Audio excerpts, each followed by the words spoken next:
ఓం నమ శివాయ నమ.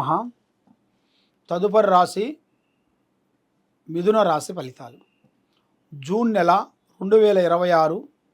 మరి ఈ జూన్ నెలలో మిథున రాశిలో ఉండవలసిన వాళ్ళకి భార్యాభర్తల మధ్యలో కొన్ని సికాకులు, ఇబ్బందులు, కొన్ని ఎదురొచ్చే మార్గాలు చాలా వరకు కనబడుతున్నాయి.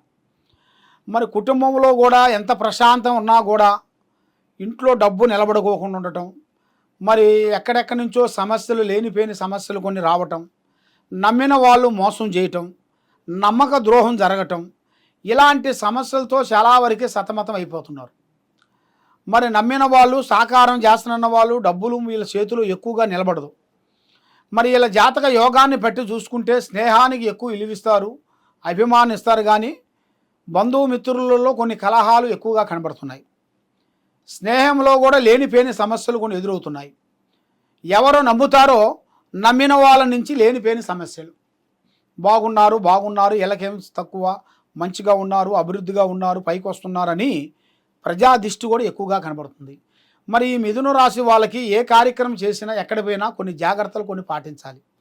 కాబట్టి ఏ పని చేసినా కూడా ఎదుటివాడు ఏదో మనల్ని దెబ్బ కొడుతున్నాడు అనుకున్నారు అనుకోండి, మనం చేయాల్సిన జాగ్రత్తలు కొన్ని పాటించుకోవాలి.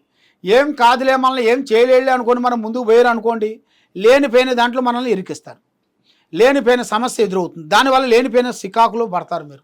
కాబట్టి ఈ నెల మీకు 15వ తారీఖు నుంచి నూతన కార్యక్రమాలు, నూతన పనులు, అభివృద్ధిగా వచ్చే మార్గాలు ఉన్నాయి. కాబట్టి ఇంట్లో ఎంత చేసినా కూడా మీకు మనశ్శాంతి అనేది ఉండదు. ఇంట్లో ఏ పని చేసినా కూడా సంతోషం ఉండదు. మీరు బయట కష్టపడి తిరిగి ఇంట్లోకి వస్తారు, ఒక 10 నిమిషాల వరకు ప్రశాంతంగా ఉందామరా అనుకుంటే ఆ ఇంట్లో మీకు మనశ్శాంతి అనేది ఉండదు. మానసికమైన గొడవలు, చిన్న ఒత్తిళ్ళు, లేనిపోయిన సమస్యలు, నమ్మిన వాళ్ళ నుంచి విరోధాలు, ఏ కార్యక్రమం చేస్తామన్నా లేనిపోయిన సమస్యలు. ఈ సమస్యలతో మీరు రోజుకి సతమతం అయిపోతూనే ఉన్నారు. కాబట్టి అలాగ సతమతం కాకోకుండా అభివృద్ధిగా ఉండాలి. మరి ఈ నెలలో మీకు మెయిన్గా రియల్ ఎస్టేట్లో కానీ, యూట్యూబ్ రంగంలో కానీ, మీరు చేసే రాజకీయంలో కానీ కొత్త అవకాశాలు, కొత్త పనులు అభివృద్ధిగా రావాల్సినవి కూడా మీ జాతక పట్ల కొన్ని రాబోతున్నాయి. మరి మీరు ఏ కార్యక్రమం చేయాలనుకున్నా, ఎక్కడ పోదాం అనుకున్నా కూడా మీ ప్లానింగ్ అనేది ఏరియా వాళ్ళతో చెప్పి చేయొద్దండి. పని అయిన తర్వాత చెప్పండి. పని కాకముందు ప్రాణం లాంటి స్నేహితుడు, మిత్రుడు, బంధువు ఎవరికైనా సరే ఎవరికీ చెప్పొద్దు. ఏ కార్యక్రమైనా కూడా జాగ్రత్త పడండి.